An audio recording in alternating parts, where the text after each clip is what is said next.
नमस्कार मित्रांनो, लग्नानंतर होईलच प्रेम या मालिकेच्या येणाऱ्या पुढील भागात आपल्याला खूप मोठा ट्विस्ट पाहायला मिळणार आहे. काव्याने अनिशाला आता गेस्ट रूम मध्ये पाठवलेलं असतं. तर इकडे पार्थला ते कळताच तो म्हणतो की तुम्ही चक्क तुमच्या फ्रेंडला गेस्ट रूम मध्ये पाठवलं आणि मला इथे बोलावत.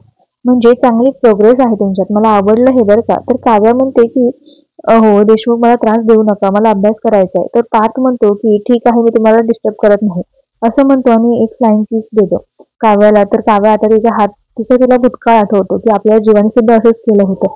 त्या आठवणीत आता ती ती फ्लँकीस अडवण्याचा प्रयत्न करते. तेव्हा पार्थ म्हणतो की अरे वा, चांगली पद्धत आहे अडवण्याची, हे पण आवडलं मला असं म्हणत तो आता तिथून निघून जातो. तर इकडे काव्याला आता जीवाची आठवण येऊन लागलेली असते, त्यामुळे ती खूप नाराज आणि डिस्टर्ब होते.